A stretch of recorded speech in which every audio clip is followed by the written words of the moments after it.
প্রায় ১ বছর অপেক্ষা করার পর আজকে চলে আসছি আটরশি মেলাতে। আটরশি পাক দরবার শরীফ নামে পরিচিত। এটা আটরশি গ্রাম, সদরপুর উপজেলা, ফরিদপুর জেলার মধ্যে অবস্থিত। হযরত খাজা নেজারউদ্দিন ছিলেন একজন বড় আলেম, সুফি ও আধ্যাত্মিক সাধক।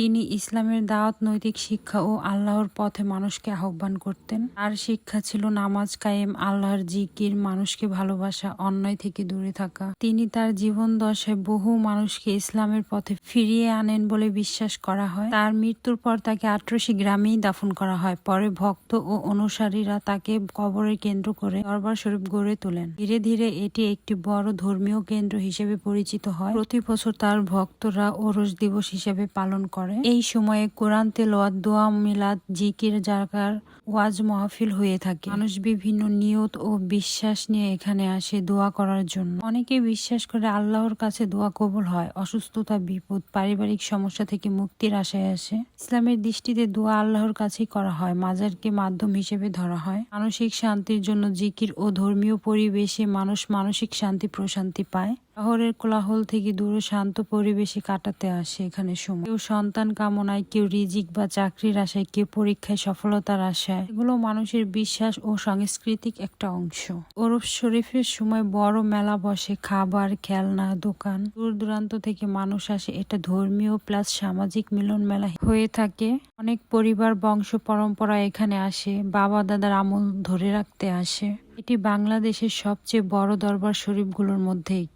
বছরে একবার হলেও লাখো মানুষ সমাগম করে বলে ধারণা হয়। ধর্মীয় মর্যাদা, মেলার আকর্ষণ একসাথে থাকে। তো 4 দিন ওরস শরীফ শেষ হওয়ার পরে মেলা কিন্তু অনেক দিনই থেকে যায়। আজকে আমরা সেই মেলাতেই এসেছি, যেহেতু এটা আমাদের বাড়ির খুব কাছাকাছিতে। তো এখানে অনেক কিছু আসছে। একটা সংসার সাজাতে গেলে যা যা লাগে সব কিছু থাকে। এছাড়াও আছে বাচ্চাদের খেলনা। ছোটবেলায় এই খেলনা দিয়ে অনেক খেলেছি, অনেক মজার খেলনা এগুলো। বড় হয়ে যাওয়ার সাথে সাথে এগুলো যেন এখন শুধুই মাত্র একটা স্মৃতি। আগে এগুলো 5 টাকা কি 10 টাকায় পাওয়া যেত, কিন্তু এখন এগুলো 20 টাকা করে হয়ে গিয়েছে। খেলনাগুলো আমার কাছে বেশ ভালোই লাগে। ছোটবেলা আমি অনেক পছন্দ করতাম। এছাড়াও অনেক অনেক কসমেটিক্স আসছে। শুধুই কি কসমেটিক্স, এই যে দেখেন দা, বটি, খঞ্চা, তাওয়া, যত কিছু আছে, কাঁচি, সবই এই মেলাতে পাওয়া যায়। এই বড় হামানদিস্তাটা দেখেন কত বড়, এটা দিয়ে হয়তো কি করে জানি না। এগুলো ছোটগুলো দেখতাম আমার দাদিকে যে পান ছেঁচে ছেঁচে খাইতো। তবে এটা বললো এটা দিয়ে নাকি অনেক মশলা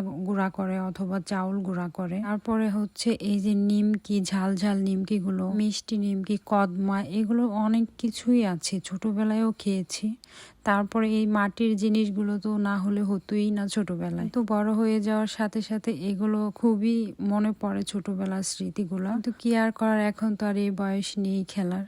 এছাড়াও আছে হচ্ছে কাঠের যত সব ফার্নিচার। এটা ঘর সাজাতে গেলে যত রকম ফার্নিচার লাগে সব ধরনের ফার্নিচারই হচ্ছে মেলাতে পাওয়া যায়। তো আমি এই যে কাঠের ফার্নিচার গুলোই দেখতেছিলাম। ডিজাইনটা তেমন একটা ইউনিক না, সবই পুরনো ডিজাইন। আমার মনে হয় এগুলো কাঠ ভালো হবে না, কারণ খুব কাঁচা কাঁচা লাগলো আর কি। কিন্তু অনেক ধরনের ফার্নিচার, অনেক অনেক ফার্নিচার এখানে ছিল।